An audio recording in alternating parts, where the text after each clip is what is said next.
On this Wednesday episode of the Locked On Texans podcast, the Texans officially released their new uniform, so we'll dive into that. And should the Houston Texans consider drafting or signing a tight end over the next couple of weeks?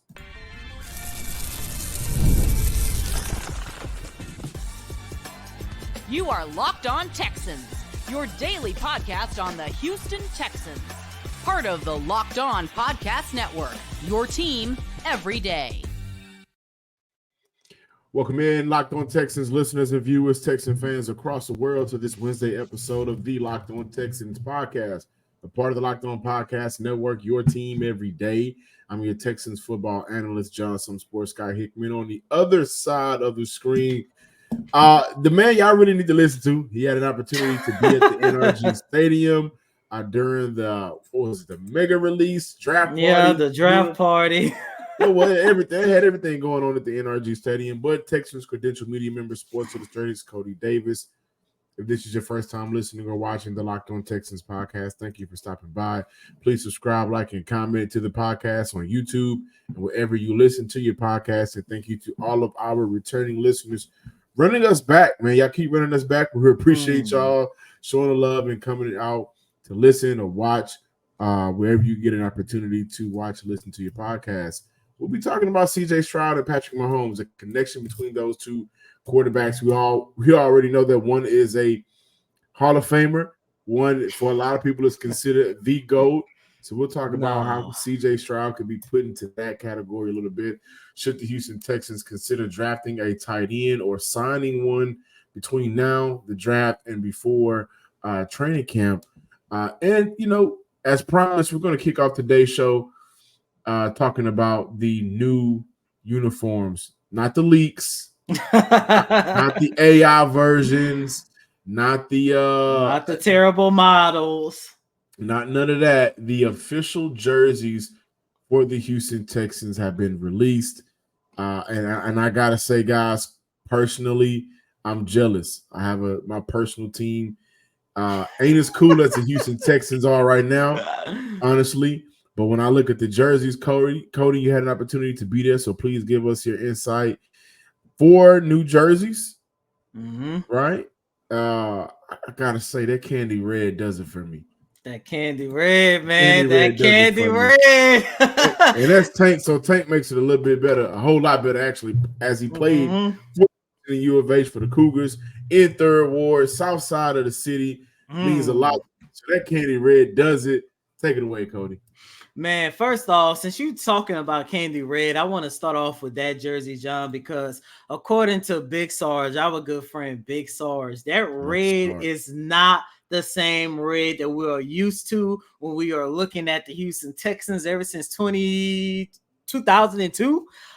With that being said, according to Big Sarge, he had an opportunity to talk to the McNairs, and Hannah McNair said that particular color of red is the same color red as Ohio State. Now, she claimed that it was already in the works before they got C.J. Stroud. Sure, okay, I believe that. But look, overall, man, yesterday was really a day for the fans, man. Yesterday was one of them days that I sat back as a reporter. Rather it was writing articles, showing the new jerseys on social media, or, just having an opportunity to be at the jersey release, man. Yesterday was just for the fans, man, because you can definitely see the excitement, the love, and everything about the Houston Texans have literally been restored. Look, we already know what took place, prior to D'Amico and CJ and these new jerseys coming here. But yesterday was just one of them days where I just look back and be like, look, Texans fans, you guys deserve that. And the one thing that I love about the jerseys is the fact that, we always talked about the Houston Texans entering a new era, the Houston Texans looking modern, the Houston Texans having a prime quarterback, a prime defensive end, a prime head coach, prime play caller, the owners, Kyle and Hannah McNair, which, by the way, John, I thought I would never hear this, especially going back 2-3 years ago. Hannah McNair, Cal McNair was up there, and they was basically just giving a rundown of the details of, thanking all the people who helped them get to this point. And in the middle of Cal McNair's speech, somebody screamed out, "We love you, Cal!" And I was like, I would have never looked. Shout out to the McNairs, man. They definitely deserve this moment. But once again, man, kudos to the Houston Texans. I like all 4 of these jerseys, but my favorite, and I hate knowing it's the color rush. I hate knowing that it's the city, which means we're not going to see it as much. But you already know what my favorite is, man. That color rush jersey with a little bit of the H-Town blue. Of course, you got my guy Will Anderson Jr. rocking it as the model. You fresh braids. Yes, sir. Fresh braids, beard cleaned up. You see all the new jerseys in the back, but you can also see the new helmet, and look, the one thing that you guys know, John and myself, we've been knowing a little bit about these jersey reveals over the past year or so. And when you look at those new jerseys with the H, I just want y'all to know that it was a little bit hard for Cal McNair to change up the helmet because he's all about that Houston Texans logo. And, he said he will accept the change of the helmet in terms of the color rush, the city inspired one. But the one thing he said he would never do is change that logo. But I love that those alternate uniforms. Of course, you still have the Liberty white. You already know the Houston Texans is going to be rocking those. And then, of course, you still have your updated deep blue steel jerseys that the Houston Texans will be rocking inside of NRG Stadium for the 2024 season. So, man, yesterday was just another reminder that the Houston Texans are on to something new. I love the rollout that Houston has been going through with not only the jerseys, but just everything in general. But the rollout with this, y'all, they had a giant jersey on Sam Houston statue. Right. And then you look at that happening early in the day on Tuesday. And then the nighttime event, the party at the NRG Stadium. You got Paul Wall performing, Max O'Cream performer. You got some of the legends of legends from the city of Houston at the NRG Stadium. Then you got Andre Johnson there, Hall of Famer. So when you look at what Houston is doing, I mean, I take a step back and I think to myself, change comes from within. And when you take a deep dive look at yourself as a franchise, where Houston was, I think the first step that they had to realize was once we get on this path moving forward, we gotta pull in from the community that we pissed off and pissed away. And when I see these jerseys and the process, I mean, like they were surveying all kind of people. Bun B had some, input and surveying the fans and allowing fans to not only have an opportunity to speak their mind about the jersey, but also allowing a number of fans to come preview the jersey. I think 2 weeks ago now, maybe. Yeah. And so just the inclusion process is simply phenomenal. But I gotta tell you, man, these jerseys I think are fire. I think the details of the jersey speaks directly to the city of Houston. Is which one is this one? The color this one is the color rush. This is the color rush one, right? The Liberty white. It speaks to the culture of this great city, the best city in the world, right? But overall, put that candy red up. Well, you love that candy red, huh? That candy red specifically because the NRG Stadium is located off of 610 in Kirby. On what side of town? I'm finna get real Houston. On the south side of town. Look at Tank there throwing up the H with the candy red. They also had the slabs out at the NRG. We're not even reporting on the Texans no more, like professionally, but kudos to the McNairs for just sitting back and saying, hey, we are new at this. Cal took over 5 years ago now, maybe. And they're new at it. And anybody that's new at a job, the smart thing to do is to pull from sources that's been there. And the fans ain't really going nowhere. I mean, they was pissed off. They was mad. They maybe stopped coming to the games, but they were watching on TV, right? The people that's been around, they ain't going nowhere, you know. So they did a very good job of just pulling from resources to create this moment. But overall, play the put that. I keep saying play it. Put that Candy Red up one more time. You know, we're gonna just keep this on for the rest of this segment. I just want to say this is for everybody from the loop on inside from 610, 288 on down, Third Ward, South Union, Scott, South Bank.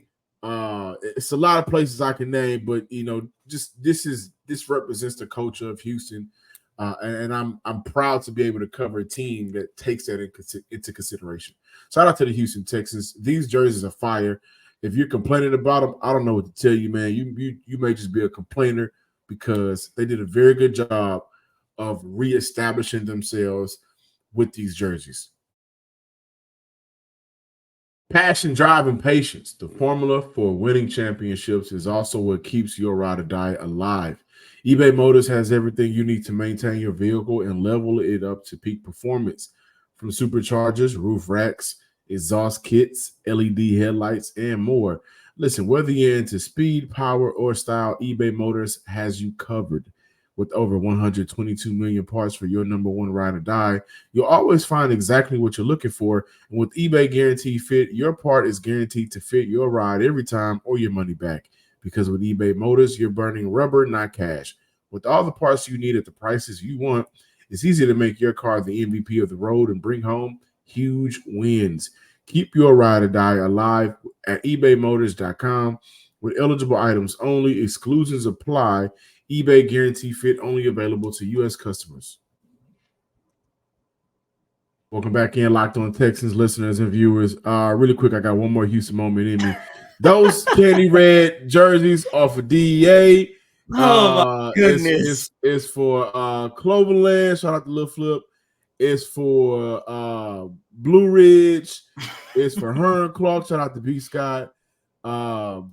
It's for the West. Shout out to Drew. It's for us. It's not for us. It's not for Katie. I mean, it's not for the Woodlands. Katie and the Woodlands got the Liberty white jerseys. Oh, that's the Liberty white. I got the steel blue jerseys. So Homestead and Fifth Ward, they got them jerseys. But I know about that candy red. I want to get my brother a candy red jersey. See if I can get somebody. I tell you one thing. I hope nobody is trying to get number 7 or 51 because I'm pretty sure they sold out last night, especially 7. Yeah, I can't wait to see CJ Stroud jersey sales when they start taking those surveys and start counting them up. I think he may be top 10 in the NFL. Top 10, he's probably going to be top 5, and he's definitely going to be top 5 in terms of continuing to add weapons to this organization, to this offense. And yesterday we talked about the wide receivers. Today, I really want to dive more into the tight end unit because we already know who tight end 1 is going to be. It's going to be Dalton Schultz. Hopefully, if he can stay healthy, he will have an opportunity to replicate the same production that we saw in 2023. However, John, after Dalton Schultz, that's when things start to get a little shaky for me because, look, you know, I've been riding hard, die hard. You know, I've been all about Brevin Jordan ever since he has been drafted to the Houston Texans. I was so happy to see his success because the one thing that you and I have talked about a lot, kind of in terms of Nico Collins, the only thing he needed was a quarterback. And we saw him thrive alongside CJ. But after Brevin Jordan, man, that's when things really start getting shaky because you have Tegan Cotoriano. And, you know, I know it's early, but John, we already started, you know, talking about players who could be on the move after, you know, doing training camp, players who could be on the bubble, making this 53-man roster. I would not be surprised if come cut down day, we're sitting here talking about how TQ never had an opportunity to live up to his full potential. We all know in 2022, he had a solid end to his rookie campaign, got injured during training camp last year and missed the entire 2023 season. And the one thing when I look at a young player, a young prospect like Tegan Cotoriano, and just take a look at how fast the Houston Texans got everything together, we all expected them to be knocking on the door of championship contention. I believe that this organization, this coaching staff might be in a situation where their patience is going to run a little bit thin in terms of getting these shaky prospects a fair opportunity to prove themselves. I still like Tegan Cotoriano, but if you're looking at a situation where, like Nick Caserio, like Coach D'Amico Ryan said last week, they're looking for guys to come in and help this organization from day one. Doesn't mean that they're going to be a starter, but they're looking for somebody when their number is called on both sides of the ball. They want them to help this organization elevate their production. And as we sit here right here on April 23rd, 2024, I'm not too sure if you can get that same production, that same help from Tegan Cotoriano, and even to a certain extent, which I think hopefully he could replicate the success, if not be better, Brevin Jordan. You know, the tight end conversation is very interesting because I don't know if Brevin has done enough in his career. Yeah, I know. But I believe that Brevin has done enough based off last season. And I know that may sound odd, but in totality, it's been very disappointing for him coming out. But he's also in that Davis Mills category where everything was just kind of a roller coaster ride the moment you enter the NFL, right?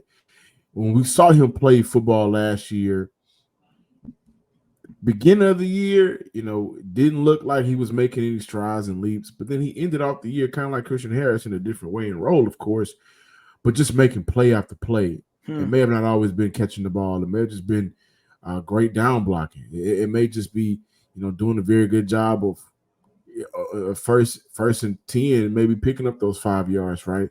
And so I look at Brevin Jordan as a guy that has a role.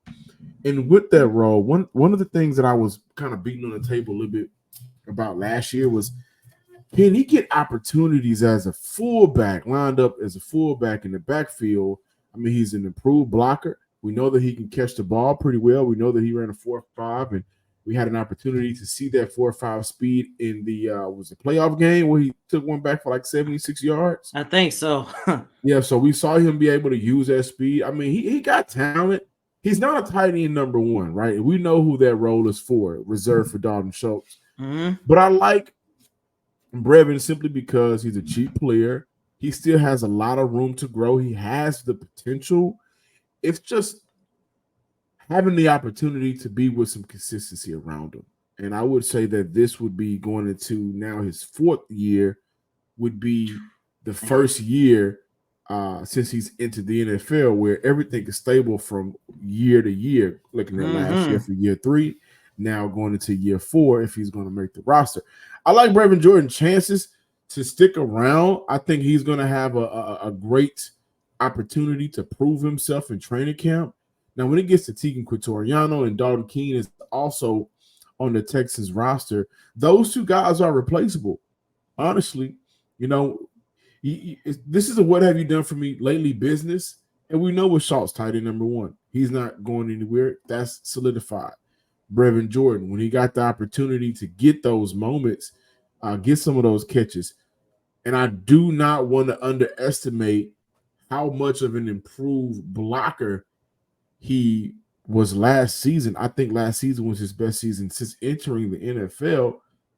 You know, he has some traits that when you kind of look at what made the running game successful for San Fran and what made some of those bootlegs successful for San Fran and some of the things that Houston wants to replicate here in town, Brevin Jordan can fit into a lot of those roles. I keep thinking, and I know I'm going to butcher his name, so forgive me, but I keep thinking of Kyle Juszczyk, right?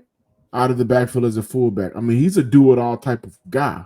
Great hands, will block, willing blocker, you know, can make some plays. I think that's a role that could be reserved for Brevin Jordan. I also think Houston needs to be smart about it and make sure that they have insurance just in case, A, he doesn't pan out. Maybe he plateaued and peaked, and last year's all you're going to get, and maybe you look to get somebody that's younger that has a higher ceiling. So there's some tight ends in this year's draft that could do that, right? We know about the kid out of Penn State, Johnson.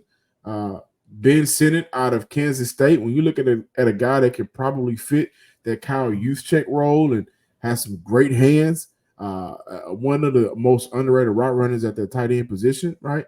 I think he's a baller. I like Dalen Holker. Those are the three names that I think Houston can consider between rounds 3 and 5, maybe even 6. When you look at Holker, he may slip. That could come in and not only add value to this team, but we'll make this tight end group way more competitive. And if they're competitive, then you look at Houston having a good problem on their hands. Like, man, you know what? We want to carry 3. We want to make sure we keep some guys for special teams. Who's doing this? Who's doing that? Who's connecting on blocks and holding their blockers? Who's making good contacts? Who's able to get open? Who's able to go down there on special teams and make a play? I wouldn't be upset, and I think Houston should still draft a tight end in order to have that insurance policy and to create that positive competition for training camp. Also, wouldn't be shocked if Houston looks to find a tight end after those post-cut days. I think players are going to be available, good players, and we're going to see Houston, who hadn't made any moves since Stephon Diggs, will have some money to be able to go out there and sign some guys. My only question to you, you should have known it was coming. Why do you not like Cade Stover? Because over the last 2 seasons, over 900 receiving yards, I believe 10 or 11 touchdowns, pretty solid blocker. And of course, we saw quite a bit of Cade in 2022 when he was playing alongside CJ. I had an opportunity to ask him about, the possibility of reuniting with CJ Stroud, and he said at the NFL Combine a couple months ago that he did meet with the Houston Texans, had a nice meeting. And this is what he had to say about the potential of reuniting with CJ. Them last night, another unbelievable meeting. It means so much to go back with CJ. I mean, we were captains together 2 years ago, and he was from Rancho Cucamonga, California. I'm from Mansfield, Ohio, polar opposite sides of the world. But I couldn't tell you how much respect and how close I really was with that guy, just for his pure and active wanting to win, and my pure and active wanting to win. I'd love nothing more than to go reunite with him. By the way, John, I do want to mention that he did have a career year last year without CJ, and I'm just saying, get a tight end. His tape doesn't blow me away, honestly. I really don't, and I think he's a player that a lot of teams will look to draft in maybe the 2nd and 3rd round. And I think for Houston, they can go opposite ways. And if you look at some of how I've been trending with some of these tight ends, aside from Ben Sinnott, I don't think he's a 2nd rounder. I think he's a 3rd rounder at best. But the other guys I've been talking about since we started talking about tight ends have been projected to go between 4, 5, and 6. So that plays a factor in it. And again, when I look at Cade Stover, I had some notes, don't have it in front of me, but I don't think he's that good of a blocker consistently. His tape just doesn't blow me away, honestly.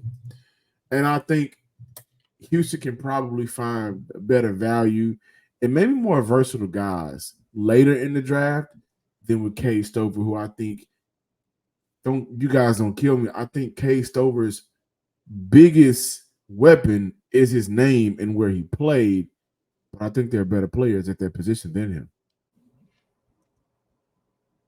Listen, man, we all got a competitive spirit in us. It's brewing right now. Don't fight it, because you know what? With that competitive side, you know what you can do? Go ahead and download Monopoly Go. And I'm sure you've heard of it. It's been downloaded over 150 million times. It's a great twist on Monopoly where you play on not one, but hundreds of Monopoly boards in crazy locations, building up amazing cities that bring you big money. The best part, you're messing with your friends.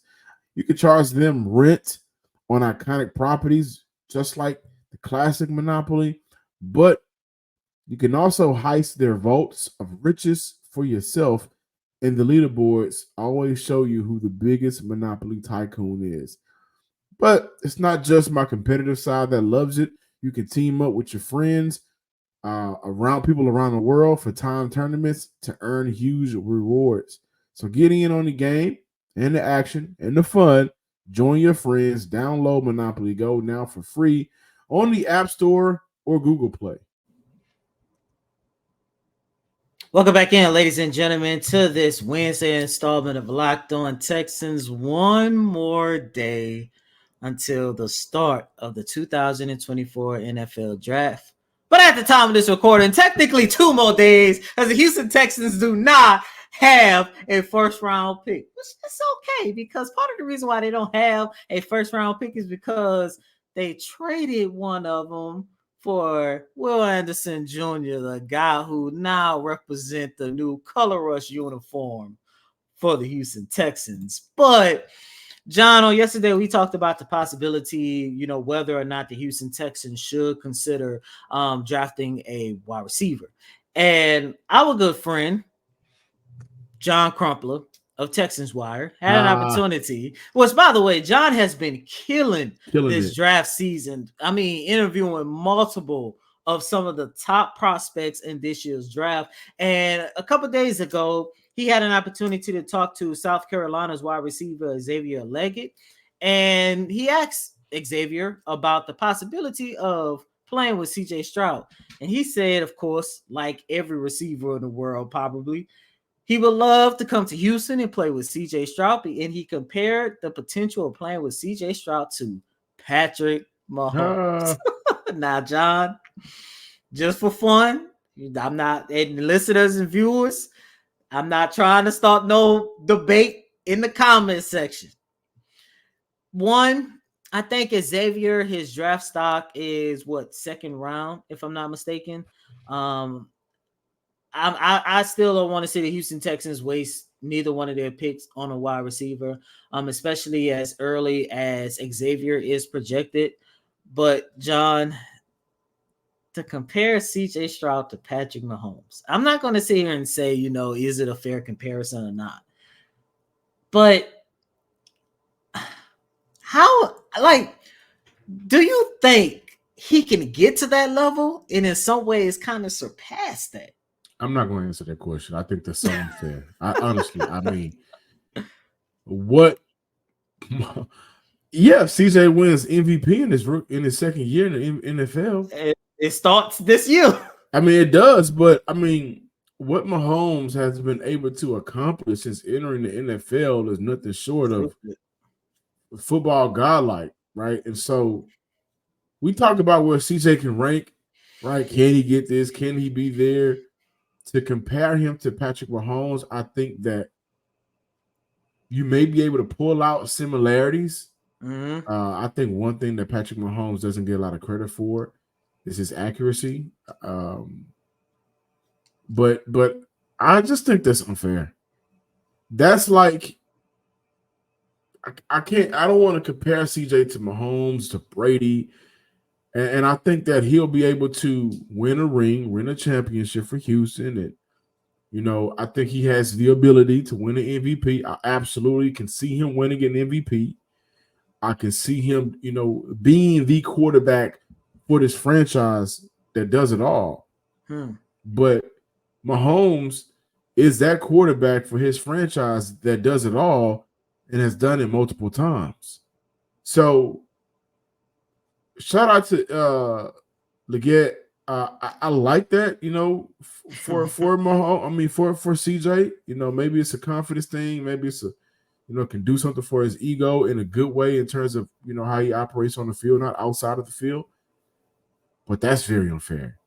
But I will say, it's kind of fire to hear guys that hasn't stepped foot on the field yet in the NFL and say, "Hey, man, when I look at this quarterback, I see this quarterback." So that's fire, but that's unfair. You say it's unfair, man, but I mean, look, is it unfair? Yes, because CJ is entering year 2, and like you mentioned, man, everything that Patrick Mahomes has accomplished, whether you like it or not, man, is godlike, like seriously. But I like the comparison. I really do, because even though we only saw CJ Stroud do his thing for 1 year, you can tell within that one season that young man is going to be special. And look, if he gets close to that, match it, and in some scary demigod way surpass it, I tell you one thing. You and I, the fans, we sure gonna be happy that we came along for the ride. I tell you that for sure. Listen, because it was a lot of dark days, especially for us. It was a lot of dark days. Not for the franchise, for the fans of the franchise too, but I think he'll do it, man. I do. I mean, when I see him, I see a quarterback. I see CJ. I see Aaron Rodgers. I see, I see. I can't even come up with words when I see CJ play ball. And it's up to this team to make sure that they do everything that they can to make sure that they build around him so he can be sustainable success. Thank y'all for listening to this Wednesday episode of the Locked On Texans podcast. Please be sure to subscribe, like, and comment on YouTube and wherever you get your podcasts. Follow me on Twitter at John_Hickman12. And as always, I'm your host, Cody M. Davis. Please remember to follow me on Twitter at CodyDavis_24. Once again, that's Cody, COTYDAVIS _24. Until next time, ladies and gentlemen, peace.